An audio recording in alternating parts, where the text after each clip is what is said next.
Hi students, good evening. 10th Mathematics, Chapter 8 Probability, Sri Vidya Bharati Metric Higher Secondary School, Sakrambalayam, Namakkal. So in the previous class, we have discussed exercise 8.3 in probability. The last class, we have completed the chords related sums. So today we are going to discuss other sums in exercise 8.3. So today we are going to complete exercise 8.3. So next class we start with 8.4 addition theorem on probability. Next exercise is very important for 5 marks. So this exercise 8.3 is important for 2 marks. Okay. So first sum in exercise 8.3, the fifth sum.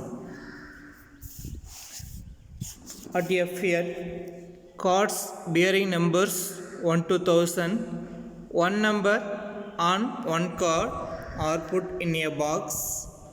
Each player selects one card at random and that card is not replaced. The selected card has a perfect square number greater than 500. The player wins a prize. What is the probability that the first player wins a prize, second player wins a prize if the first has win? Okay. So fifth some பார்த்திங்க அப்படின்னா ஒரு பொது விழா கொடுத்துருக்காங்க. ஒரு விழாவில் 1லேருந்து 1000 வரலும் ஒரு அட்டையில் நம்பர் எழுதி ஒரு பெட்டியில் வச்சுருக்காங்க. So cards bearings numbers 1 to 1000, one number on one card. ஒரு கார்டில் ஒரு நம்பர் எழுதிட்டு 1000 நம்பர்ஸையும் 1000 கார்ட்ஸில் எழுதி ஒரு பாக்ஸில் வச்சுருக்காங்க. Each player select one card at random. விளையாடக்கூடிய ஒவ்வொருவரும் ஒரு அட்டையை தேர்ந்தெடுக்கணும். அப்படி எடுக்கக்கூடிய அட்டை பார்த்திங்கன்னா நாட் ரீப்ளேஸ்டு அப்படின்னு கொடுத்துருக்காங்க. ஸோ இதுவரை இப்படி ஒரு சம்ஸ் நமக்கு வந்தது கிடையாது. நாட் ரீப்ளேஸ்டு அப்படின்னா நம்ம எடுத்துகிட்ட ஒரு ஃபஸ்ட் பிளேயர் போய் ஒரு கார்டு எடுக்கிறாங்க. அப்படி எடுக்கக்கூடிய கார்டு அவங்க எதிர்பார்த்த ஒரு ரிசல்ட் கிடைச்சிருச்சோ அல்லது கிடைக்கலையோ, ஸோ ஃபஸ்ட்டு பிளேயர் ப்ளே பண்ணி கார்டு எடுத்ததுக்கப்புறம் செகண்ட் பிளேயர் போய் ஒரு கார்டு எடுக்கிறாங்க. ஃபஸ்ட்டு பிளேயர் எடுத்த கார்டை உள்ளே போட மாட்டாங்க. அப்போ 1000 கார்ட்ஸில் செகண்ட் பிளேயர் போய் எடுக்கும் பொழுது 999 கார்ட்ஸ் தான் இருக்கும். தேர்ட் பிளேயர் போய் எடுக்கும் பொழுது 998 கார்ட்ஸ் தான் இருக்கும் நமக்கு. ஓகே. ஸோ இதான் இதுக்கான மீனிங். நல்லா அண்டர்ஸ்டாண்ட் பண்ணிக்கங்க. இந்த செலக்டடு கார்டு அப்படி எடுக்கக்கூடிய ஒரு அட்டையானது, தேர்ந்தெடுக்கப்பட்ட ஒரு அட்டையானது 500 விட அதிகமாக உள்ள வர்க்க எண், பெர்ஃபெக்ட் ஸ்கொயர் நம்பர்ஸ்னால் உங்களுக்கு தெரியும். வர்க்க எண் 1 square 1, 2 square 4, 3 square 9, 4 square 16 and so on. Okay. 10 square equal to 100. So இதெல்லாமே பெர்ஃபெக்ட் ஸ்கொயர் நம்பர்ஸ், வர்க்க எண்கள். அப்படி நம்ம தேர்ந்தெடுக்கக்கூடிய வர்க்க எண்கள் எப்படி இருக்கணும் அப்படின்னு பார்த்தீங்கன்னா 500 and above. Okay. greater than 500 அப்படின்னா நம்ம செலக்ட் பண்ணக்கூடிய கார்டு ஒரு பெர்ஃபெக்ட் ஸ்கொயர் நம்பராக இருக்கணும். அதுவும் 500 விட அதிகமாக இருக்கணும். அதான் இதில் இருக்கக்கூடிய முக்கியமான விஷயம். ஓகே. அப்படி ஒரு கார்டு நம்ம எடுக்கிறோம் அப்படின்னாக்க அந்த card the selected card has a perfect square number greater than 500.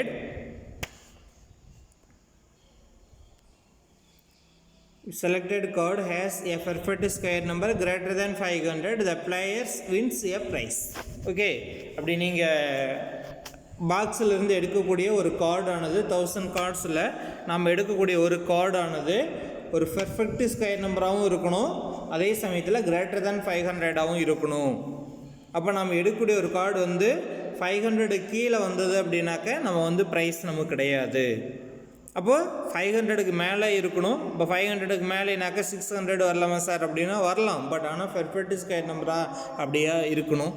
So 600ங்கிறது perfect square number கிடையாது. ஸோ கிரேட்டர் தேன் 500 ஆகும் ஒரு பெர்ஃபெக்ட் ஸ்கொயர் நம்பர் முழு வர்க்க எண்ணாகவும் 500 விட அதிகமாகவும் ஒரு கார்டு நீ எடுத்துட்ட அப்படின்னா நீ வந்து ப்ரைஸ் வின் பண்ணுறீங்க அப்படின்னு அர்த்தம். அப்படி இல்லைன்னா உங்களுக்கு ப்ரைஸ் கிடையாது. ஸோ உங்கள் ஈவெண்ட்டை முடிச்சிடும். நெக்ஸ்ட்டு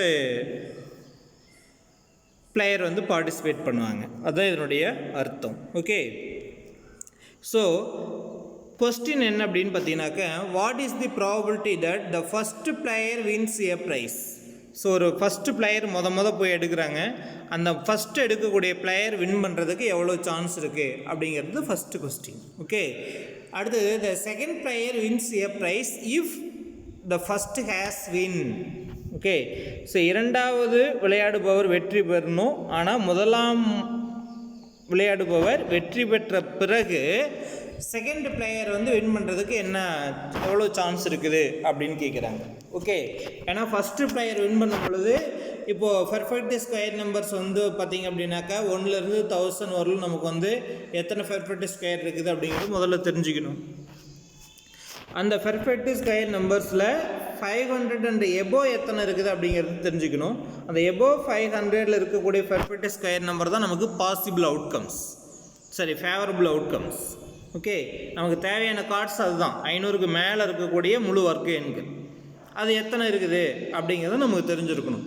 ஓகே, அதிலிருந்து ஒரு கார்டு எடுக்கிறதுக்கு நமக்கு ஒரு பாசிபிலிட்டிஸ் இருக்குது. ஸோ ஃபஸ்ட்டு எடுக்கிறவங்க வின் பண்ணுறதுக்கு எவ்வளோ சான்ஸ். ஃபார் எக்ஸாம்பிள் இப்போ 500லேருந்து 1000க்கு உள்ளார, அதாவது எபோவ் 500 கிரேட்டர் தென் 500 கொடுத்துருக்காங்க. அப்படி கிரேட்டர் தென் 500ல் ஒரு பெர்ஃபெக்ட் ஸ்கொயர் நம்பர் வந்து ஒரு 10 நம்பர்ஸ் இருக்குன்னு வச்சுக்க மொத்தமாக. அப்போ ஃபஸ்ட்டு போய் எடுக்கிறவங்களுக்கு 10 ஃபேவரபிள் அவுட்கம்ஸ் இருக்கும். இப்போ ஃபஸ்ட்டு நான் எடுக்கிறேன். அப்போ நான் எடுக்கும் பொழுது வந்து ஒரு பெர்ஃபெக்ட் ஸ்கொயர் நம்பரே கிடச்சிருச்சு. 500க்கு மேலே இருக்கக்கூடிய ஒரு பெர்ஃபெக்ட் ஸ்கொயர் நம்பர் எனக்கு கிடச்சிருச்சு. ஸோ நான் வின் பண்ணிட்டேன்னு வச்சுக்கோங்க. அடுத்தது செகண்ட் பிளேயர் போகிறாங்க. அப்படி செகண்ட் பிளேயர் போய் கார்டு எடுக்கும் பொழுது 1000 கார்ட்ஸ் என்ன ஆகிடும் அப்படின்னா 999 கார்ட்ஸாக மாறிடும். ஏன்னா நான் ஒரு கார்டு எடுத்துட்டேன். இப்போ நீங்கள் விளையாட வரீங்க. இப்போ நீங்கள் வந்து அதே மாதிரி அந்த பாக்ஸிலேருந்து ஒரு கார்ட்ஸ் எடுக்கிறீங்க. அப்படி ஒரு கார்டு எடுக்கும் பொழுது அந்த பாக்ஸ்குள்ளார மொத்தம் எத்தனை கார்ட்ஸ் இருக்கும்? 999 கார்ட்ஸ் தான் இருக்கும். அதுலேயும் பார்த்தீங்கன்னாக்க நீங்கள் எடுக்கக்கூடிய கார்டும் ஒரு greater than 500 plus perfect square நம்பராக தான் இருக்கணும். ஸோ ஆல்ரெடி நான் 10 பெர்ஃபெக்ட் ஸ்கொயர் நம்பர்ஸ் இருந்தால் அதில் இருந்து நான் ஒன்று எடுத்துட்டேன். ஏன்னா நான் வின் பண்ணிட்டேன். நான் வின் பண்ணிட்டேன்னா என்ன அர்த்தம்? நான் எடுத்தது ஒரு பெர்ஃபெக்ட் ஸ்கொயர் நம்பராக இருக்குது, 500ஓட அதிகமான ஒரு கார்டாகவும் இருந்திருக்குதுன்னு அர்த்தம். ஸோ அப்போ நான் ஃபஸ்ட்டு ப்ரைஸ் வின் பண்ணிட்டேன். அப்போ செகண்ட் டைம் நீங்கள் எடுக்கும் பொழுது டோட்டல் கார்ட்ஸும் ஒன்று ரெடியூஸ் ஆகிருக்கும், ஃபேவரபிள் அவுட்கம்ஸும் 10 வந்து என்ன இருக்கும் உங்களுக்கு 9 ஒன்று குறைஞ்சிருக்கும். ஓகே, அப்போ நீங்கள் வின் பண்ணுறதுக்கு எவ்வளோ பாசிபிலிட்டிஸ் இருக்குது, ப்ராபபிலிட்டிஸ் இருக்குது அப்படிங்கிறது தான் கொஸ்டின் கேட்குறாங்க, வேறு ஒன்றும் கிடையாது. ஓகே, மொத்தம் 1000 கார்ட்ஸ் இருக்கும் பொழுது நான் வின் பண்ணுறதுக்கான ப்ராபபிலிட்டி மொத்தம் கார்ட்ஸ் வந்து நமக்கு 1000, எனக்கு ஃபேவரபிள் அவுட்கம்ஸ் 10. ஸோ 10/1000 என்னோட ப்ராபபிலிட்டி. நீங்கள் வின் பண்ணுறதுக்கான probability total number of cards வந்து 999. உங்களுக்கு ஃபேவரபிள் அவுட்கம்ஸ் நான் ஒரு பெர்ஃபெக்ட் ஸ்கொயர் நம்பர் எடுத்துட்டேன், 10ல் 1 போயிடுச்சுன்னா அப்போ 9 தான் இருக்கும். அப்போ உங்களுக்கான ப்ராபபிலிட்டி 9/999. இதுதான் இந்த கொஸ்டின். ஓகே, ஸோ கொஸ்டின் கரெக்டாக புரிஞ்சுக்கிட்டிங்கன்னா ரொம்ப ஈஸியானது. ரொம்ப பெருசாக இருக்குது அப்படியெல்லாம் ஒன்றும் கிடையாது. ரொம்ப சிம்பிளான ஒரு concept. Okay, first player price win பண்ணுறதுக்கு என்ன ப்ராபபிலிட்டின்னு கேட்குறாங்க. அப்போ ஃபஸ்ட்டு பிளேயரை என்ன பண்ணோம்? ஒரு பெர்ஃபெக்ட் ஸ்கொயர் நம்பராகவும் கிரேட்டர் தென் 500 இருக்கிற மாதிரி ஒரு கார்டு நம்ம பாக்ஸில் இருந்து எடுக்கணும். ஓகே, ஸோ ஃபஸ்ட்டு வந்து நம்ம என்ன பண்ணலாம்? இப்போ சொல்யூஷன் போகலாம். ஸோ சாம்பிள் ஸ்பேஸ் என்ன? ஸோ கார்ட்ஸில் வந்து 1லேருந்து 1000 வரலும் நம்ம எழுதியிருக்கோம். So total number of cards அப்படின்னு சென்டென்ஸாகவும் எழுதிக்கலாம், அல்லது S = அப்படின்னு போட்டு ரோஸ்ட் ஃபார்ம்லேயே 1லேருந்து 1000 வரலும் வரிசையை எழுதிக்கலாம். அப்போ தேர்ஃபோர் N of S = எவ்வளோ அப்படின்னா 1000. Okay, total number of outcomes possible outcomes = 1000. Okay, so first நமக்கு event A, the first question, the first player wins a prize. Okay, first player wins a prize. அதான் first question. அது ஒரு ஈவெண்ட்டாக எடுத்துக்கிறோம். First player வந்து நம்ம எடுக்கக்கூடிய ஒரு card வந்து பெர்ஃபெக்ட் ஸ்கொயராகவும் கிரேட்டர் தென் 500 இருக்கக்கூடிய ஒரு ஈவெண்ட்டு நம்ம வந்து A அப்படின்னு எடுத்துக்கிறோம். So let A be the event of first player selecting a card. Okay, first player ஒரு கார்டு செலக்ட் பண்ணக்கூடியது தான் ஈவெண்ட் A. அந்த கார்டு எப்படி இருக்கணும்? அதாவது அந்த கார்டானது okay perfect square number greater than 500. Perfect square number greater than 500. அதாவது முதலில் விளையாடுபவர் பரிசு பெறுவதற்கான வாய்ப்பு எவ்வளோன்னு கேட்குறாங்க. So let A be the event of first player selecting a card. So first player card select பண்ணுறோம். அந்த கார்டு எப்படி இருக்கணும்? That is a perfect square number and greater than 500. So அந்த மாதிரி நம்பர்லாம் எது அப்படிங்கிறத நான் வந்து 1லேருந்து 1000 இருக்கக்கூடிய கார்ட்ஸ்லேருந்து எந்தெந்த கார்ட்ஸ்லாம் நமக்கு ஃபேவரபிள் அவுட்கம்ஸ்னால் இதுதான் 23 ஸ்கொயர். ஓகே, 23 ஸ்கொயர் பண்ணிங்கன்னா 529. 22 ஸ்கொயர் பார்த்தீங்கன்னாக்கா அதை விட நம்ம கம்மியாக வரும். ஓகே, 500 விட கம்மியாக வந்துடும். ஏன்னா 500 விட கம்மியாக இருக்கக்கூடிய பெர்ஃபெக்ட் ஸ்கொயர் நம்பர் நமக்கு தேவையில்லை. எபோவ் 500 தான். 23 ஸ்கொயர் பண்ணிங்கன்னா 529. 24 ஸ்கொயர் பண்ணிங்கன்னா 576. 25 ஸ்கொயர் பண்ணிங்கன்னா 625. 26 ஸ்கொயர் பண்ணிங்கன்னா 676. 27 ஸ்கொயர் பண்ணால் 729. 28 ஸ்கொயர் பண்ணோம்னா 787. 29 ஸ்கொயர் பண்ணிங்கன்னா 841. 30 ஸ்கொயர் பண்ணிங்கன்னா 900. 31 ஸ்கொயர் பண்ணிங்கன்னா 961. நெக்ஸ்ட்டு 32 ஸ்கொயர் பண்ணிங்கன்னா உங்களுக்கு எபோவ் 1000 போயிடும். ஸோ 32 இங்கே வராது. அதே மாதிரி 22 ஸ்கொயரும் நமக்கு வராது. ஓகே, அப்போ நமக்கு ஃபேவரபிள் அவுட்கம்ஸ் அப்படின்னு பார்த்தீங்கன்னா இதுதான். இதையும் எழுதலாம் 23 ஸ்கொயர் 24 ஸ்கொயர் அப் டு 31 ஸ்கொயர்னு எழுதலாம். அல்லது நம்ம 1லேருந்து 1000 இருக்கக்கூடிய கார்ட்ஸில் நம்ம எடுக்கக்கூடிய கார்ட்ஸ் வந்து இந்த மாதிரி நம்பரில் தான் இருக்கும். ஸோ இந்த ஃபஸ்ட் ஆப்ஷனில் இருக்காது. ஸோ அதனால் இது எழுதுறது தான் பெஸ்ட்டு. ஸோ டாப்பர் ஸ்டூடெண்ட்ஸ்லாம் இந்த லைன் எழுதுங்க. 529 இது கொஞ்சம் நம்ம ஸ்கொயர் பண்ணி தான் எழுதணும். ஓகே, 529, 576, 625, 676. அப்போ டோட்டலாக ஹவு மெனி ஃபேவரபிள் அவுட்கம்ஸ் அப்படின்னு பாருங்கள். There are 9. 1 2 3 4 5 6 7 8 9. So n of A equal to 9. Okay, அப்போ number of favourable outcomes is 9. Okay, அப்போது 1லேருந்து 1000 வரல இருக்கக்கூடிய நம்பர்ஸில் 500க்கு மேலே எபோவ் 500ல் எத்தனை பர்ஃபெக்ட் ஸ்கொயர் நம்பர்ஸ் இருக்குது அப்படின்னு பார்த்தீங்கன்னா 9 பர்ஃபெக்ட் ஸ்கொயர் நம்பர்ஸ் இருக்குது. ஓகே, 1லேருந்து 1000 வரலும் கிடையாது, 500லேருந்து 1000 வரலாம். ஓகே, 9 பர்ஃபெக்ட் ஸ்கொயர் நம்பர் இருக்குது. அப்போ ஃபஸ்ட்டு டைம் நான் ஒரு கார்டு எடுக்கிறேன்னு வச்சுக்கோங்க.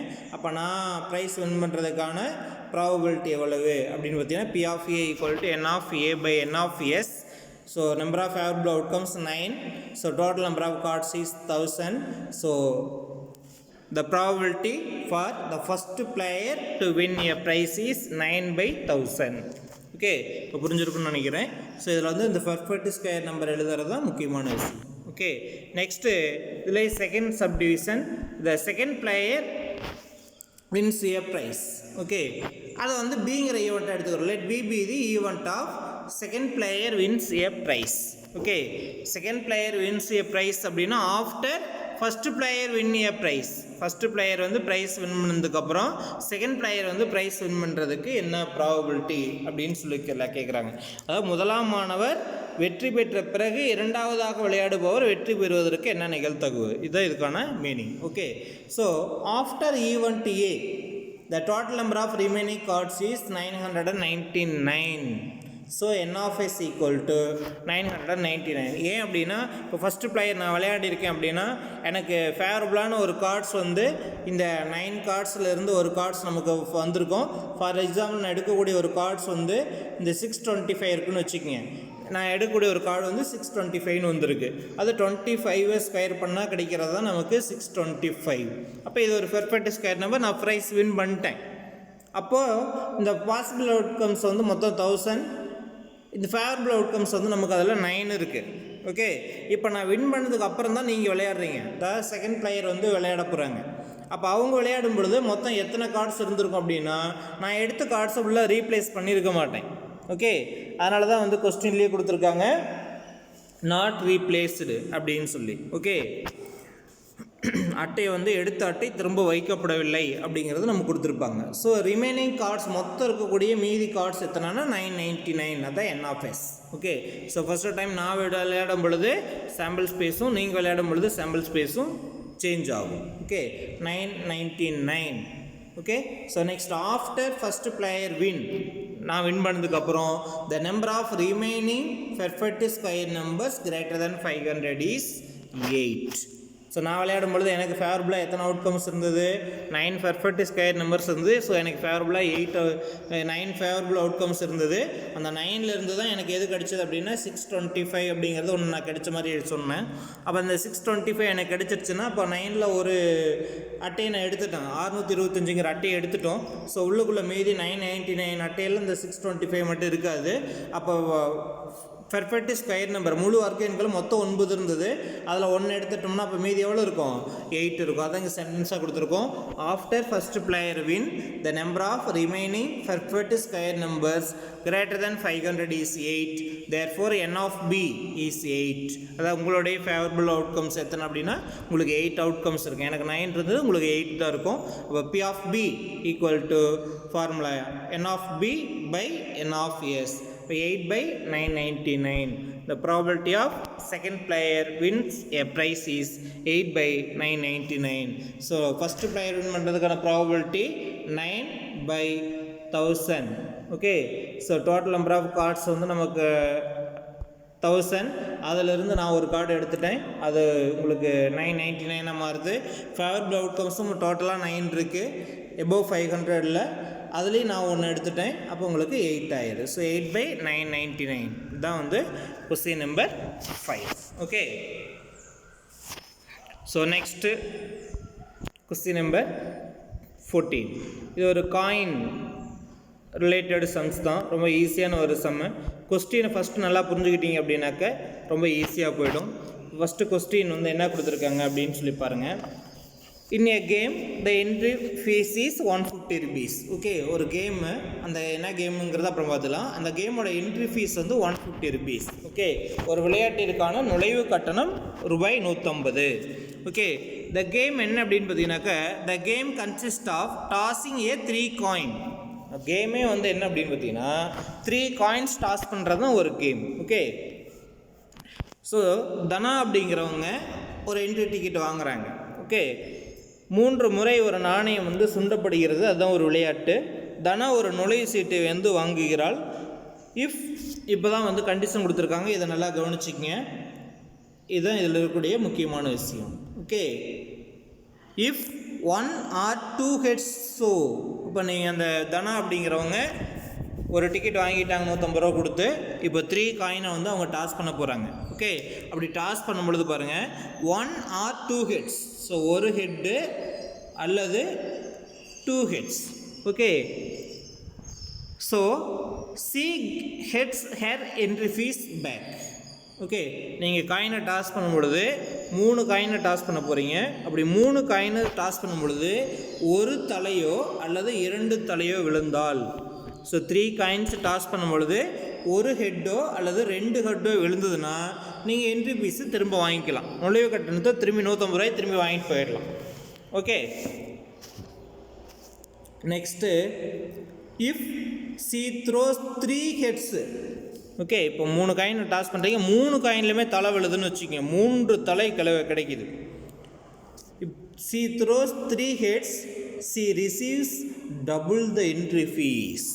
டபுள் த என்ட்ரி ஃபீஸ்னு என்ன அர்த்தம், நுழைவு கட்டணத்தை விட 2 மடங்கு. அப்போ 150 ரூபா கட்டினீங்கன்னா உங்களுக்கு எவ்வளோ கிடைக்கும், அதோட 2 மடங்கு அப்படின்னா 300 rupees நமக்கு கிடச்சிடும் லாபம். The game. ஓகே, ஸோ ஒரு ஹெட்டோ அல்லது 2 ஹெட்டோ கிடச்சது அப்படின்னா நீங்கள் அந்த 150 ரூபாய் திரும்பி வாங்கிக்கலாம், உங்களுக்கு எந்த லாஸும் கிடையாது. அதுவே வந்து 3 ஹெட்ஸ் விழுந்துருச்சுன்னு வச்சுக்கிங்க, 3 காயின். அப்போ நம்மளுடைய டார்கெட்டே என்ன, 3 காயின்ஸுமே ஹெட் விழுறது தான் நம்ம டார்கெட்டு. ஒரு ஹெட்டோ அல்லது 2 ஹெட்டோ விழுந்துருச்சு அப்படின்னா நமக்கு கொடுத்த அமௌண்ட்டு கிடச்சிரும். 3 காயின்ஸுமே ஹெட்டாக விழுந்ததுன்னா 150 ரூபாய் கொடுத்துட்டு 300 ரூபாயை வாங்கிக்கலாம். So double the entry fees, otherwise C will lose. இது தேர்ட் ஒன். 3வது சான்ஸ் என்ன அப்படின்னு பார்த்தீங்கன்னா ஒரு ஹெட்டு 2 ஹெட்டு விழுந்தால் 150 rupees வாங்கிக்கலாம் என்ட்ரி ஃபீஸை. 3 காயின்ஸுமே ஹெட்டாக விழுந்ததுன்னா டபுள் என்ட்ரி ஃபீஸ் வாங்கிக்கலாம். அதே சமயத்தில் இது எதுவுமே நடக்கலைன்னு வச்சுக்கோங்க, அப்படின்னு அர்த்தம் ஒரு ஹெட்டும் விழலை, 2 ஹெட்ஸும் விழலை, 3 ஹெட்ஸும் விழலை. அப்படின்னா என்ன விழுதுன்னு அர்த்தம், இந்த அதர்வைஸுக்கு மீனிங் பாருங்கள். அப்படின்னா என்ன விழுது, ஒரு ஹெட்டு கிடச்சிருந்தாலும் நமக்கு என்ட்ரி ஃபீஸ் கிடச்சிரும், 2 ஹெட்ஸ் கிடச்சிருந்தாலும் என்ட்ரி ஃபீஸ் கிடச்சிரும், 3 ஹெட்ஸ் கிடச்சிருந்தாலும் நமக்கு அமௌண்ட் கிடச்சிரும். ஆனால் அதர்வைஸ் சி வில் லாஸ்ன்னு கொடுத்துருக்கு. அப்படின்னு என்ன அர்த்தம், அதர்வைஸ் சி இல்லை என்றால் அவளுக்கு எந்த கட்டணமும் திரும்ப கிடைக்காது அப்படின்னு அர்த்தம். அப்படின்னா என்ன அர்த்தம்? ஒரு ஹெட்டும் விழல, 2 ஹெட்டும் விழல, 3 ஹெட்ஸும் விழலைன்னு அர்த்தம். அப்போ 3 காயின்லேயுமே அவங்களுக்கு என்னென்ன தான் விழுந்திருக்கு? 3 டைமும் பூ தான் விழுந்திருக்கு. Tail tail tail. அப்போ எப்போ லாஸ் அப்படின்னா, நீ ஹெட்டே உனக்கு உழுவுலின்னா லாஸ். இவ்வளோதான் விஷயம் நமக்கு. ஓகே, இப்போ என்ன கொஸ்டின் கேட்குறான்னு பாருங்கள். ஸோ 3 பாயிண்ட்டு, ஒரு ஹெட்டு 2 ஹெட் அப்படின்னா என்ட்ரி ஃபீஸ் திரும்ப கிடச்சிரும். ஓகே, 3 ஹெட்ஸ் அப்படின்னாக்கா டபுள் த என்ட்ரி ஃபீஸ். ஹெட்டே கிடைக்கலன்னா லாஸ். அவ்வளோதான். ஓகே, இப்போ கொஸ்டின் பாருங்கள். Find the probability that C gets double entry fees. Double entry ஃபீஸ்னால் உனக்கு என்ன எத்தனை ஹெட்டு கிடைக்கணும்? டபுள் என்ட்ரி ஃபீஸ்னால் 3 ஹெட்ஸு கிடைக்கணும். Just gets her entry fees. Just நீ கட்டின அமௌண்ட் கிடைச்சிடணும். அப்போ உனக்கு எத்தனை ஹெட் கிடைக்கணும்? 1 ஹெட் ஆர் 2 ஹெட். அடுத்தது லாஸஸ் தி என்ட்ரி ஃபீஸ். லாஸஸ் தி என்ட்ரி ஃபீஸ் அப்படின்னு என்ன அர்த்தம்? நமக்கு டெய்லே ஹெட்டே கிடைக்கக்கூடாதுன்னு அர்த்தம். ஓகே, இப்போ நமக்கு எது பாசிபிள் அவுட்கம்ஸ் அப்படின்னு பார்த்தீங்கன்னா, 3 காயின் டாஸ் பண்ணும்பொழுது என்ன சாம்பிள் ஸ்பேஸ் ஆல்ரெடி நம்ம ஃபஸ்ட்டு 5 நடத்தணுமோ அதே தான் இங்கேயும். Okay, so tossing a coin 3 times, the sample space s equal to, so 3 coins head. அடுத்தது 2 coins head விழுற மாதிரி ஒரு 3 event. அடுத்தது ஒரு காயின் ஹெட் விழுற மாதிரி ஒரு 3 அவுட்கம்ஸ். அடுத்தது நோ ஹெட். ஓகே, ஸோ இது வந்து 3 ஹெட். இந்த 3லேயும் 2 ஹெட்ஸ் இருக்கும். இது ஒவ்வொரு 3லேயும் 1 ஹெட் இருக்கும். இதில் 0 ஹெட், அதாவது ஹெட்டே கிடையாது, வெறும் டைல் மட்டும்தான். ஓகே, அப்போ NFS ஈக்குவல் டு 8. அப்போ இந்த கொஸ்டினுக்கு வந்து நம்ம என்ன பண்ணிக்கலாம்னா செட் ரோஸ்டர் ஃபார்ம்லேயே எழுதிக்கலாம். ஓகே, இப்போ ஃபஸ்ட்டு கொஸ்டினுக்கான ஆன்சர் பாருங்கள். Double the gets double entry fees. Okay, அதை வந்து ஏங்கிற ஈவெண்ட்டாக எடுத்துக்கிறோம். Let A be the event of getting double entry fees. அப்போ டபுள் என்ட்ரி ஃபீஸ்னால் உனக்கு என்ன வரணுங்கிறத நான் ப்ராக்கெட்டில் கொடுத்துருக்கேன். அதை நோட்டில் எழுதணும்னு அவசியம் இல்லை, புரிஞ்சுக்கிறதுக்காக கொடுத்துருக்கோம். ஓகே, நோட்டில் எழுதிக்கிங்க, எக்ஸாமில் எழுதணும்னு அவசியம் கிடையாது. So let A be the event of getting double entry fees. Double entry ஃபீஸ்னால் 3 காயின் டாஸ் பண்ணும்போது உனக்கு 3 காயின்லையுமே என்ன விழணும்? ஹெட்டு ஹெட்டு ஹெட்டு விழணும். அப்போது 3 காயின்ஸ் டாஸ் பண்ணும்போது எத்தனை பாசிபிள் அவுட்கம்ஸ் இருக்கும்? 8 பாசிபிள் அவுட்கம்ஸ் இருக்கும். அதுதான் சாம்பிள் ஸ்பேஸ். அந்த 8ல் வந்து 3 ஹெச் இருக்கிற மாதிரி எத்தனை இருக்கும்? ஒன்றே ஒன்று தான் இருக்கும். அப்போ ஏ ஈக்குவல் டு, அதுவும் ரோஸ்டர் ஃபார்மில் H comma H comma H. Okay, இதான் நமக்கு வந்து பார்த்தீங்கன்னா இப்போ இந்த பாசிபிள் அவுட்கம்ஸில் எது வந்து நமக்கு ஃபேவரபிளான அவுட்கம்ஸ் அப்படின்னு பார்த்தீங்கன்னா 3 ஹெட்ஸ். ஸோ இதில் 2, இதில் 2, இதில் 2, இதில் 1, 1 அப்படி தான் இருக்கும் நமக்கு. ஸோ இதில் மட்டும் தான் 3 ஹெட்ஸ் இருக்கும். இது விழுந்தால் மட்டுமே உங்களுக்கு என்ட்ரி ஃபீஸ் வந்து டபுளாக கிடைக்கும். ஓகே, அப்போ A equal to H H H. அப்போ என் of A, number of favourable outcomes 1, P of A equal to N of A by N of S, N of A 1 by N of S 8. Therefore the P of அப்படின்னா probability of gets double entry fees is equal to 1/8. அவ்வளோதான் answer. Okay, அடுத்தது second question பாருங்கள். Gets her entry fees. Just entry fees கிடைக்கிறதுக்கு என்ன பண்ணணும்? அப்போது let அதை வந்து பிங்கிற ஈவெண்ட்னு எடுத்துங்க. Let B be the event of getting the entry fees. Okay, பிங்கிற ஈவெண்ட்டை நமக்கு என்ட்ரி ஃபீஸ் கிடைச்சா போதும். அப்போ என்ட்ரி ஃபீஸ் கிடைக்கணும்னா த்ரோஸ் 1 ஆர் 2 ஹெட்ஸ். ஸோ ஒரு ஹெட்டு விழுந்தாலும் உங்களுக்கு என்ட்ரி ஃபீஸ் கிடச்சிரும், அல்லது 2 ஹெட் விழுந்தாலும் உங்களுக்கு என்ட்ரி ஃபீஸ் கிடச்சிரும். அப்போது அந்த சாம்பிள் ஸ்பேஸில் நமக்கு எதில் எல்லாம் வந்து 1 ஹெட் 2 ஹெட்ஸ் இருக்கும் அது எல்லாமே. ஸோ இந்த 3 ஹெட்ஸ் நமக்கு இந்த இடத்துல வராது. ஏன்னா 3 ஹெட்ஸ் தான் நம்ம பார்த்தாச்சு. 3 ஹெட்ஸ் விழுந்தால் டபுள் என்ட்ரி ஃபீஸ் கிடச்சிரும். ஓகே, நமக்கு ஜஸ்ட் என்ட்ரி ஃபீஸ் தான் வந்து செகண்ட் கொஸ்டின். ஓகே, அப்போ இதில் பாருங்கள் 2 ஹெட் இருக்குது, இதில் 2 ஹெட்ஸ் இருக்குது, இதுலேயும் 2 ஹெட்ஸ் இருக்குது. இது 1 ஹெட், இது 1 ஹெட், இது 1 ஹெட், இதில் தான் ஹெட்டு கிடையாது. அப்போ இந்த ஃபஸ்ட்டும் லாஸ்ட்டும் நமக்கு வராது. ஓகே, அந்த ஃபஸ்ட்டு லாஸ்ட்டும் விழுந்தால் நமக்கு இந்த என்ட்ரி ஃபீஸ் மட்டும் கிடைக்காது. ஸோ அதை தவிர மீதி இருக்கக்கூடிய இந்த 6மே நமக்கு வந்து ஃபேவரபிள் அவுட்கம்ஸ். ஓகே, அதையும் கொடுத்துருப்போம். அப்போ பி ஈக்குவல்னு போட்டு பார்த்தீங்க அப்படின்னா, ஸோ இதில் 3லேயும் 2 ஹெட்ஸ் இருக்குது, இது 3லேயும் வந்து 1 ஹெட் இருக்குது. ஸோ ஒரு ஹெட்டோ அல்லது 2 ஹெட்ஸ் ரெண்டுமே விழுந்தாலும் நமக்கு வந்து என்ட்ரி ஃபீஸ் கிடைச்சிரும். அப்போ number of favourable outcomes 6. P of B equal to n of B by n of S. So 6/8, 2 simplify பண்ணா 3 to 6, 4 to 8. Therefore probability of getting just gets for a hair entry fees equal to 3/4. Okay, so P of B equal to 3/4 எழுதுனாவே போதுமானது. Okay. So next third one, third losses தி entry fees அப்படின்னு கொடுத்துருக்காங்க. Third வந்து losses தி entry fees. அதை சிங்கிற event அப்படின்னு எடுத்துக்கலாம். Let C be the event of getting losses of entry fees. Okay, losses of entry fees அப்படின்னா no heads. Okay, 1 ஹெட்டும் விழல, 2 ஹெட்டும் விழல, 3 காயின்ஸ்லையுமே ஒரு ஹெட்டு கூட விழல அப்படின்னா உனக்கு என்ட்ரி ஃபீஸ் கிடையாதுன்னு அர்த்தம். அப்போ உனக்கு என்ன விழுந்தா என்ட்ரி ஃபீஸ் வராது? 3லையுமே டெய்ல் விழுந்ததுன்னா என்ட்ரி ஃபீஸ் வராது. இப்போ ஒரே ஒரு அவுட்கம்ஸ் தான் நமக்கு ஃபேவரபிள். எதுக்கு? என்ட்ரி ஃபீஸ் திரும்ப கிடைக்காமல் இருக்கிறதுக்கு. இப்போ டி அப்போ n of c equal to 1, p of c equal to n of c by n of s equal to 1/8. Therefore probability of losses the entry fees equal to 1/8. இது ரொம்ப சிம்பிளான ஒரு sum, டிஃப்ரெண்டான சம். ஓகே, 14th சம் எக்ஸசைஸில் last question. Okay, next ஒரு இன்ட்ரெஸ்டிங்கான ஒரு some இருக்குது நமக்கு. அதான் கொஸ்டின் நம்பர் 13. ஓகே, 2 கஸ்டமர்ஸ் பாருங்கள், பிரியா அண்ட் அமுதன், 2 நுகர்வோர்கள் அப்படின்னு பிரியா மற்றும் Amudhan are visiting a particular shop in the same week. நல்லா புரிஞ்சுக்கிங்க கொஸ்டின்.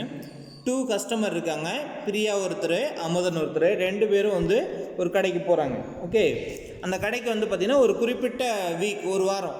ஓகே, குறிப்பிட்ட வாரத்தில் மண்டேவிலேருந்து சாட்டர்டே மட்டும்தான், சண்டே வந்து கிடையாது. நல்லா ஞாபகம் வச்சுக்கிங்க, அதில் சண்டே இல்லை.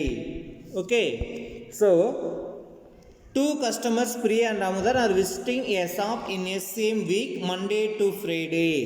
Okay, each is equally likely to visit the shop on any one day as on another day. இப்போ திங்கள்லேருந்து சனிக்கிழமை வரல அவங்க போகிறாங்க அப்படின்னா அவர்கள் அங்காடிக்கு வந்து சமவாய்ப்பு முறையில் ஒவ்வொரு நாளுமே சமவாய்ப்பு முறையில் போகிறாங்க. ஒவ்வொரு நாளுமே அவங்க வந்து என்ன பண்ணுறாங்க அப்படின்னா போயிட்டே தான் இருக்கிறாங்க. So each is equally likely to visit the shop on any one day as on another day. Okay, so அவர்களானது 2 பேரும், பிரியா முதல் 2 பேருமே வந்து அந்த கடைக்கு சமவாய்ப்பு முறையில் ஒவ்வொரு நாளுமே வந்து கட்டாயமாக போகிறாங்க. ஸோ அப்படி போகும் பொழுது பாருங்கள் என்ன கொஸ்டின் கேட்குறாங்க அப்படின்னு பார்த்து, what is the probability that both will visit the shop on. So கொஸ்டினில் என்ன கேட்டிருக்காங்கன்னு பார்த்தீங்கன்னா 2 பேருமே கடைக்கு போகிறதுக்கு, both will visit. Okay, so 2 பேருமே கடைக்கு போகிறதுக்கு, இருவரும் கடைக்கு ஒரே நாளில் சேம் டே ஒரே நாளில் போகிறதுக்கு என்ன ப்ராபபிலிட்டி, வெவ்வேறு நாளில் போகிறதுக்கு என்ன ப்ராபபிலிட்டி, கன்சிக்யூட்டிவ் டேஸ் அடுத்தடுத்த நாள் போகிறதுக்கு என்ன ப்ராபபிலிட்டி, அதுதான் கொஸ்டின் நமக்கு. ஸோ 2 கஸ்டமர் வந்து ஒரு கடைக்கு போகிறாங்க, பிரியா ஒருத்தர் அமுதன் ஒருத்தர். கட்டாயமாக 2 பேரும் வந்து அந்த கடைக்கு ஏதாவது ஒரு நாள் வந்து கட்டாயமாக போயிடுறாங்க, ஒவ்வொரு நாளுமே கட்டாயமாக போகிறாங்க. ஸோ என்ன கொஸ்டின் கேட்குறாங்க அப்படின்னா 2 பேருமே அந்த கடைக்கு போகிறதுக்கு ஒரே நாளில் போகிறதுக்கு என்ன ப்ராபபிலிட்டி அப்படின்னு சொல்லியிருக்காங்க, வெவ்வேறு நாளில் போகிறதுக்கு என்ன ப்ராபபிலிட்டி இருக்குதுன்னு கொடுத்துருக்காங்க, அடுத்தடுத்த நாளில் போகிறதுக்கு என்ன ப்ராபபிலிட்டி இருக்குங்கிறத கேட்குறாங்க. இதுதான் 3 கொஸ்டின். ஓகே, இப்போ சாம்பிள் ஸ்பேஸ் என்ன அப்படின்னு பார்த்தீங்கன்னா கொஞ்சம் கரெக்டாக யோசிச்சு எழுதணும். சாம்பிள் ஸ்பேஸ் என்ன சார் அப்படின்னு பார்த்தீங்கன்னாக்கா நமக்கு இது S ஈக்குவல் டு ஃபஸ்ட்டு பார்த்தீங்கன்னாக்கா 2 பேருமே ஒரே நாளில் போகிறாங்கன்னு அர்த்தம், மண்டே. ஓகே, அடுத்தது ஒருத்தர் மண்டே போகும்பொழுது இன்னொருத்தர் டியூஸ்டே போவாங்க, ஒருத்தர் மண்டே போகும்பொழுது இன்னொருத்தர் வெட்னஸ்டே போவாங்க, மண்டே போகும்பொழுது தேர்ஸ்டே, மண்டே போகும்பொழுது ஃப்ரைடே, மண்டே போகும்பொழுது சாட்டர்டே. அதே மாதிரி ஒருத்தர் டியூஸ்டே போகும்பொழுது இன்னொருத்தர் மண்டே, இன்னொருத்தர் டியூஸ்டேவுக்கு Tuesday Wednesday, Tuesday Thursday, Tuesday Friday, Tuesday Saturday. Next வெட்னஸ்டேவுக்கு மண்டே, அதே மாதிரி வெட்னஸ்டே டியூஸ்டே, வெட்னஸ்டே தேர்ஸ்டே, இப்படியே போயிட்டே இருந்தாலும் உங்களுக்கு 6 நாளைக்கும் உங்களுக்கு எவ்வளோ வரும் அப்படின்னு பார்த்தீங்கன்னா 6 × 6 36 பாசிபிள் அவுட்கம்ஸ் கிடைக்கும். இது எது மாதிரி அப்படின்னாக்க டைஸ் ரோல் பண்ணுற மாதிரியே. ஓகே, இப்போ பிரியாவுக்கு பாருங்கள் கடைக்கு போகணும் அப்படின்னா மண்டேவிலேருந்து சாட்டர்டே வரலாம் எத்தனை நாள் இருக்குது, Monday, Tuesday, Wednesday, Thursday, Friday, Saturday, மொத்தம் 6 டேஸ் இருக்கா. அமுதனுக்கு எடுத்துக்கங்க, அமுதனுக்கு அதே மாதிரி எத்தனை இருக்குது, 6 டேஸ் இருக்குது. 2 பேருமே 6 டேஸ் கடைக்கு போகிறாங்க. அப்போது மாற்றி போகலாம், எப்படி வேணாலும் போகலாம். அப்படி போகும்பொழுது பார்த்திங்க அப்படின்னாக்க நமக்கு பாசிபிள் அவுட்கம்ஸ் பார்த்திங்கன்னா இப்போது டைஸ் எடுத்துக்கங்க, ரெண்டு டைஸ் ரோல் பண்ணுறேன்னு வச்சுக்கோங்க. ஒரு டைஸில் 1லேருந்து 6 வரல நம்பர் இருக்குது, இன்னொரு டைஸ்லேயும் 1லேருந்து 6 வரல நம்பர் இருக்குது. பாசிபிள் அவுட்கம்ஸ் எப்படி எழுதுகிறோம்? இதில் ஃபஸ்ட்டு டைஸில் 1 விழுதுன்னா செகண்ட் டைஸில் வந்து 2 3 4 1 2 3 4 5 6ன்னு விழலாம். So 6 outcome. ஃபஸ்ட்டு டைஸில் 2 விழும் பொழுது செகண்ட் டைஸில் அதே 1லேருந்து 6 வரல என்ன வேணாலும் விழலாம் அப்படின்னு சொல்லுவோம். அதே மாதிரி ஃபஸ்ட்டு பிரியா வந்து மண்டே போகிறாங்க அப்படின்னா அமுதன் அதே மண்டேவிலேருந்து சாட்டர்டே வரல என்றைக்கு வேணாலும் போகலாம். அடுத்து பிரியா வந்து டியூஸ்டே போகும் பொழுது அமுதன் அதே மண்டேவிலேருந்து சாட்டர்டே வரல என்றைக்கு வேணாலும் போகலாம். அதே வந்து பிரியா வந்து வெட்னஸ்டே வரும் பொழுது ஸோ இது மாதிரி ஒரு ஃபஸ்ட்டு டைஸை வந்து பிரியாவும் செகண்ட் டைஸ் வந்து அமுதன் அப்படின்னு வச்சுக்கிட்டு நீங்கள் யோசிச்சிங்க அப்படின்னா உங்களுக்கு இந்த பாசிபிள் அவுட்கம்ஸில் எந்த டவுட்டும் வராது. ஓகே, ஸோ ஒரு சில கைட்ஸில் வந்து 6 யூஸ் பண்ணியிருப்பாங்க, அது தப்பு. இதுதான் வந்து கரெக்டான பாசிபிள் அவுட்கம்ஸ். ஸோ மண்டே அப்படிங்கிறதுல இந்த 2 மண்டேவும் எதை குறிக்குதுன்னு நல்லா பார்த்துங்க. ஃபஸ்ட்டு மண்டே வந்து பிரியா போகிறதையும் செகண்டு இருக்கக்கூடிய மண்டே வந்து அமுதன் போகிறதையும் குறிக்கும் அப்படின்னு வச்சுக்கணும். ஓகே, இந்த இதில் கொடுத்துருக்கக்கூடியதில் உங்களுக்கு புரிஞ்சிக்க வேண்டிய முக்கியமான விஷயமே என்ன அப்படின்னு பார்த்தீங்கன்னா ஒரு ஹைஃபன் போட்டு கொடுத்துருக்கோம் பாருங்கள். ஸோ இந்த ஃபஸ்ட்டு மண்டே இன்னொன்று மண்டே டியூஸ்டே. இப்போ இந்த ஃபஸ்ட்டு மண்டே எல்லாமே யாரை குறிக்கும் அப்படின்னா பிரியாவை குறிக்கும். ரெண்டாவதாக இருக்கக்கூடியது எல்லாமே யாரை குறிக்கும் அப்படின்னு பார்த்தீங்கன்னாக்க அமுதனை குறிக்கும். ஓகே, இப்போ இதை வச்சு தான் நம்ம 6 பாசிபிள் அவுட்கம்ஸ் ஒவ்வொருத்தருக்கும் இருக்குது. ஸோ மொத்தமாக எழுதும் பொழுது NF = 6 × 6 நமக்கு 36 பாசிபிள் அவுட்கம்ஸ். ஓகே, ஸோ இதை கட்டாயமாக ஞாபகம் வச்சுக்கோங்க. இப்போ நமக்கு ஆன்சர் என்ன கொஸ்டின் கேட்டிருக்காங்க வந்துடலாம். ஸோ ஃபஸ்ட்டு கொஸ்டின் என்ன கேட்டிருக்காங்க அப்படின்னு பார்த்தீங்கன்னா 2 பேரும் ஒரே நாளில் போகிறதுக்கு என்ன ப்ராபபிலிட்டின்னு கேட்டிருக்காங்க, அவ்வளோதான். ஸோ த சேம் டே இதுதான் கொஸ்டின். அப்போ 2 பேருமே வந்து ஒரே நாளில் அந்த கடைக்கு போகிறதுக்கு என்ன ப்ராபபிலிட்டின்னு கேட்குறாங்க. அப்போது அதை ஏங்கிற ஈவெண்ட்டுன்னு எடுத்துக்கலாம். So let A be the event of visiting shop on same day. ஒரே நாளில் இருவரும் கடைக்கு போகிறதுக்கான நிகழ்ச்சி அப்படின்னு எடுத்துக்கிறோம் ஏ அப்படிங்கிறது. ஓகே, அப்போ அந்த 36 பாசிபிள் அவுட்கம்ஸ் எழுதியிருக்கோம் இல்லையா, அந்த 36 பாசிபிள் அவுட்கம்ஸையுமே ஃபுல்லாக எழுதுங்க. நான் சொன்ன மாதிரி கரெக்டாக எழுதிக்கிங்க. ஃபஸ்ட்டு மண்டே வந்து அமுதாவுக்கு மண்டே போட்டிங்கன்னா அப்போது அது கூட அமுதனுக்கு பிரியாவுக்கு மண்டேன்னு ஆரம்பிங்க. அமுதனுக்கு அதே மாதிரி மண்டே டியூஸ்டே, மண்டே வெட்னஸ்டே, அதே மாதிரி அடுத்தது டியூஸ்டே ஆரம்பிக்கும் பொழுது அதே மாதிரி பிரியாவுக்கு டியூஸ்டேங்கிற பொழுது அமுதனுக்கு Monday Tuesday Wednesday Thursday Friday Saturday. அடுத்தது பிரியாவுக்கு வந்து வெட்னஸ்டே ஸ்டார்ட் பண்ணிங்கன்னா அதே மாதிரி அமுதனுக்கு வந்து அதே மாதிரி Monday Tuesday Wednesday Thursday Friday. இதே மாதிரி பிரியாவுக்கு வந்து அடுத்தது தேர்ஸ்டே, அடுத்து ஃப்ரைடே, அடுத்து சாட்டர்டே. ஸோ எழுதுனீங்கன்னா உங்களுக்கு அந்த 36 கிடச்சிரும். அதில் பாருங்கள் சேம் டே அப்படின்னா 2 பேருமே ஒரே நாளில் போகணும். அப்போ 2 பேருமே மண்டே வந்து ஒரே நாளில் போயிருப்பாங்க, டியூஸ்டேவில் 2 பேரும் ஒரே நாளில் போயிருப்பாங்க, வெட்னஸ்டேவில் 2 பேரும் போயிருப்பாங்க, தேர்ஸ்டேவில் 2 பேரும் போயிருப்பாங்க, ஃப்ரைடேவில் 2 பேரும் போயிருப்பாங்க, சாட்டர்டேவில் 2 பேருமே போயிருப்பாங்க. அப்போ NA = 6. ஓகே, இப்போ P(a) = NA/N(s) 6/36 = 1/6. Therefore, probability that both of them will visit the shop on same day = 1/6. Okay, புரிஞ்சிருக்குன்னு நினைக்கிறேன். ஸோ அடுத்தது செகண்ட் கொஸ்டின் பாருங்கள். Different days. Let B be the event of visiting shop on different days. அதாவது வெவ்வேறு நாளில் போகிறதுக்கு என்ன probability அப்படின்னு சொல்லி கேட்குறாங்க. டிஃப்ரெண்ட் டேஸில் இப்போ பிங்கிற ஈவெண்ட்டை எடுத்துக்கலாம். இப்போ P(b) இந்த இடத்துல நம்ம என்ன பண்ணியிருக்கோம் அப்படின்னு பார்த்தீங்கன்னாக்க அந்த டிஃப்ரெண்ட் டேஸ் அப்படிங்கிற பொழுது சேம் டேவை தவிர மீதி இருக்கக்கூடிய எல்லா நாளுமே வந்து டிஃப்ரெண்ட் டேஸ் தான். நமக்கு நல்லா ஞாபகம் வச்சுக்கோங்க. அந்த சேம் டேவில் வந்து ஒரு 6 டேஸ் வந்தது இல்லைங்களா, அதை தவிர மீதி இருக்கக்கூடிய எல்லாமே இதுக்கான பாசிபிள் அவுட்கம்ஸ் தான். அந்த 30 இங்கே எழுத வேண்டிய அவசியம் இல்லை. அதுக்கு பதிலாக நம்ம வந்து ஃபார்முலா மெத்தடை யூஸ் பண்ணியிருக்கோம். என்ன பண்ணியிருக்கோம் அப்படின்னு பாருங்கள். P(b) = P(a)(bar). ஏவில் என்ன நடந்ததோ அதை தவிர மீதி எல்லாம். அப்போ அதை தான் நம்ம என்னென்னு சொல்லுவோம், A(bar) அப்படின்னு சொல்ல, காம்ப்ளிமெண்ட் ஆஃப் ஏயினுடைய நிரப்பு நிகழ்ச்சி. ஓகே, ஏவில் வந்து சேம் டே அப்படின்னா A(bar) அப்படிங்கிறது அதை தவிர மற்றதெல்லாம். அதான் P(b) = P(a)(bar). P(a)(bar)க்கு என்ன ஃபார்முலா? 1 - P(a). ஓகே, 1 - P(a) எவ்வளவு? P(a) வந்து எவ்வளவு? 6, 1/6.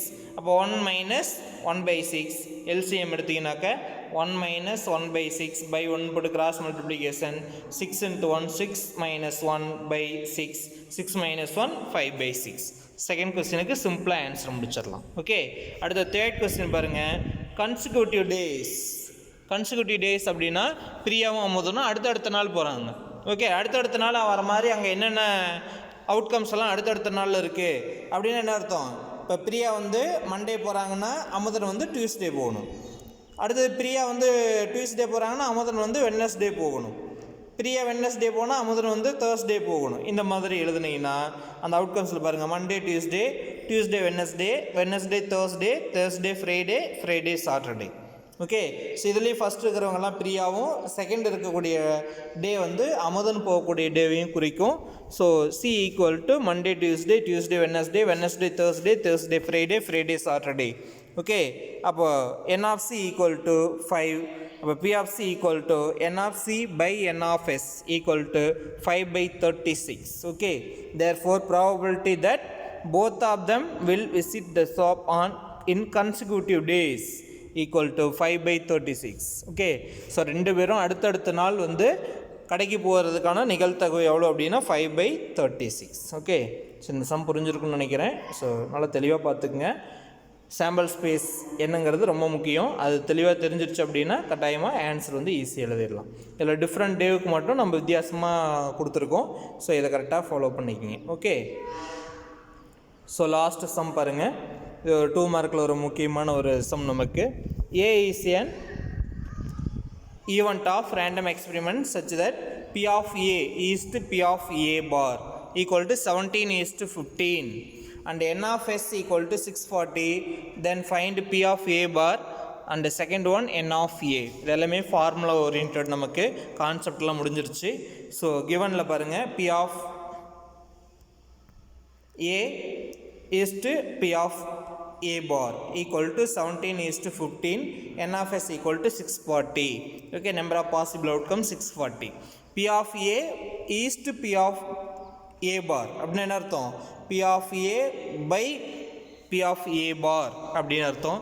ரேஷியோவில் கொடுத்துருக்காங்க. P of Aங்கிறது ஒரு ஈவெண்ட் நடக்கிறதுக்கான ப்ராபபிலிட்டி, P of A பார்ங்கிறது அதே ஈவெண்ட்டு நடக்காமல் இருக்கிறதுக்கான ப்ராபபிலிட்டி. ரெண்டையும் ரேஷியோவில் கொடுத்துருக்காங்க. ஸோ ரேஷியோவே நம்ம டிவைடில் தான் எழுதுவோம். இப்போ P of A by P of A bar equal to 17/15. அதான் இதுக்கான கான்செப்ட். ஓகே, இதில் என்ன பண்ணுறீங்க, நியூமரேட்டரில் இருக்கிற P of Aவுக்கு, ஏன்னா ஃபஸ்ட்டு கொஸ்டின் என்ன கேட்டிருக்காங்க பாருங்கள், P of A bar கேட்டிருக்காங்க. இப்போ P of A bar கேட்டதுனால P of Aவை P of A பாராக மாற்றுங்க. ஒருவேளை P of A என்னென்னு கேட்டிருந்தாங்கன்னா P of Aவை P of A பாராக மாற்றிக்கலாம். ஓகே, இப்போ P of Aவை P of A பாராக மாற்றிக்கலாம். இப்போ P of Aவை எப்படி எழுதலாம்? P of A equal to 1 minus P of A bar அப்படின்னு எழுதலாம். ஓகே, அப்போ நியூமரேட்டரில் 1 minus P of A bar by P of A bar, okay, is equal to 17/15. இந்த LHSக்கு மட்டும் எழுதுறீங்க, RHS வந்து அப்படியே இருக்கணும். Okay, 1 minus P of A bar by P of A bar equal to 17/15. Okay, then cross multiplication வேறு ஒன்றும் கிடையாது. So இது ரெண்டையும் மல்டிப்ளை பண்ணுறோம். 15 into 1 minus P of A bar equal to 17 into P of A bar. Okay, இந்த 15 உள்ள multiply பண்ணுங்கள். 15 into 1 15 minus 15 into P of A bar, P of 15 P of A bar equal to 17 into P of A bar அப்படியே வருது. இந்த P of A bar ரெண்டையும் ஒரே side கொண்டு போயிடுவோம்.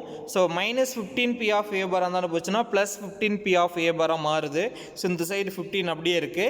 17 P of A bar -15 P of A bar இருந்தாலும் போகும்பொழுது +15 P of A bar ஆகுது. நெக்ஸ்ட் இது ரெண்டையும் ஆட் பண்ணிக்கலாம். ஸோ 17 + 15 ஆட் பண்ணுங்கன்னா 32 P of A bar equal to 15. அப்போ P of A bar equal to 15/32. Okay, சாதாரண ஒரு கிராஸ் மல்டிப்ளிகேஷன் இந்த இடத்துல. Okay, so P of A bar, P of Aவுக்கு பதிலாக 1 minus P of Aன்னு அந்த ரேஷியோவில் அப்ளை பண்ணிவிட்டு கிராஸ் மல்டிப்ளிகேஷன் பண்ணி P of A bar அப்படிங்கிறத ஒரு சைடு கொண்டு வந்து சிம்பிளிஃபை பண்ணிங்கன்னா உங்களுக்கு P of A bar equal to 15/32 அப்படிங்கிறது நமக்கு கிடச்சிரும். ஸோ ஃபஸ்ட்டு கொஸ்டின் அவங்க கேட்டது P of A bar. இந்த P of A bar கண்டுபிடிச்சாச்சு. நெக்ஸ்ட்டு N of A கேட்குறாங்க. N of Aனா அந்த ஏங்கிற ஈவெண்ட்டில் எத்தனை ஃபேவரபிள் அவுட்கம்ஸ் இருக்குது அப்படிங்கிறத N of A கேட்குறாங்க. நமக்கு n ஆஃப் ஏ வேணும்னா அந்த n ஆஃப் ஏ எந்த ஃபார்முலாவில் இருக்குது உங்களுக்கு தெரியும்ல. n ஆஃப் ஏ எந்த ஃபார்முலாவில் வரும்? p of A equal to என்ன ஃபார்முலா நமக்கு? n of A by n of S. Okay, அப்போ நமக்கு வந்து ஃபார்முலாவில் பார்த்தீங்க அப்படின்னா n ஆஃப் ஏங்கிறது எந்த ஃபார்முலாவில் இருக்குது? p ஆஃப் ஏங்கிற ஃபார்முலாவில் இருக்குது. இப்போ நம்ம கண்டுபிடிச்சிருக்குது p ஆஃப் ஏ பார். அப்போ நம்ம p ஆஃப் ஏ தெரியும், n ஆஃப் எஸ் கொடுத்துட்டாங்க பாரு கொஸ்டின்லேயே. அப்போ p ஆஃப் ஏ கண்டுபிடிச்சா n ஆஃப் எஸ் தெரியும், அப்போ n ஆஃப் ஏவை கண்டுபிடிச்சிடலாம். இப்போ p ஆஃப் ஏ பார் தெரியும் நமக்கு, அப்போ அதை வச்சுட்டு என்ன கண்டுபிடிக்கணும்? ஃபஸ்ட்டு p ஆஃப் ஏவை கண்டுபிடிக்கணும். ஓகே, அதான் n ஆஃப் ஏ கண்டுபிடிக்கும் பொழுது பாருங்கள். So we know that p of A plus p of A bar equal to 1. இது நமக்கு கண்டிஷன் ப்ராபபிலிட்டியில் இது நமக்கு தெரிஞ்சது தான், ஏற்கனவே படிச்சிருக்கோம். p of A plus p of A bar equal to 1. ஒரு ஈவெண்ட் நடக்கிறதுக்கான ப்ராபபிலிட்டி ப்ளஸ் அது நடக்காமல் இருக்கிறதுக்கான ப்ராபபிலிட்டி ரெண்டையும் ஆட் பண்ணால் 1 கிடைக்கும்.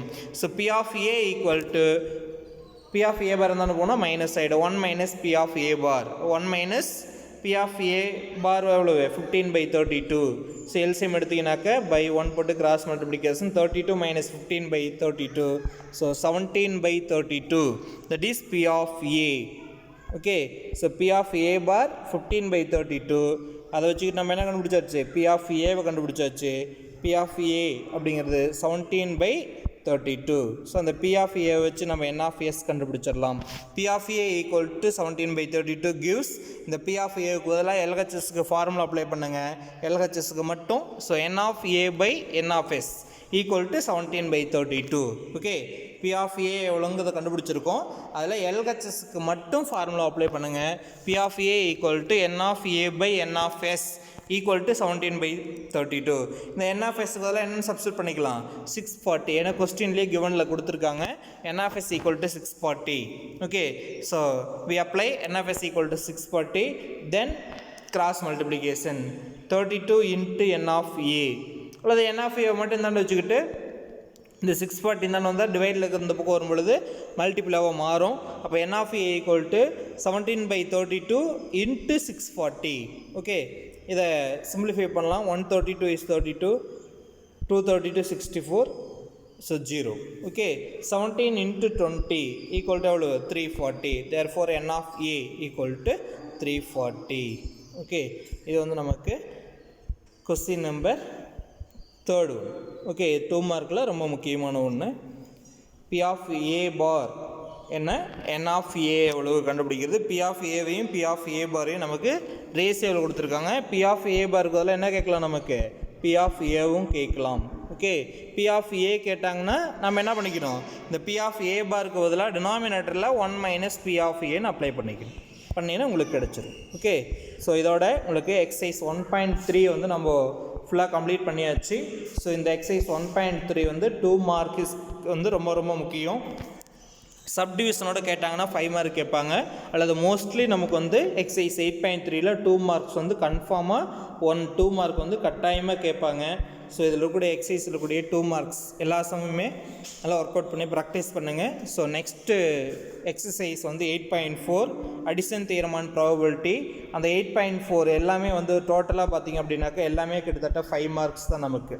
ஸோ நம்ம கேட்கக்கூடிய 5 மார்க்ஸ் வந்து ரொம்ப ரொம்ப முக்கியமான ஒரு 5 மார்க்ஸு 8.4ல் இருந்தால் கேட்பாங்க. ப்ராபபிலிட்டியோட லாஸ்ட் எக்ஸசைஸ். ஸோ நெக்ஸ்ட் கிளாஸ் நம்ம வந்து 8.4 5 மார்க்ஸ் பார்க்கலாம். ஸோ இந்த 2 மார்க் வந்து இதில் இருக்கக்கூடிய எல்லா 2 மார்க்ஸையும் நல்லா தரவாக பார்த்துக்குங்க. Okay students, thank you.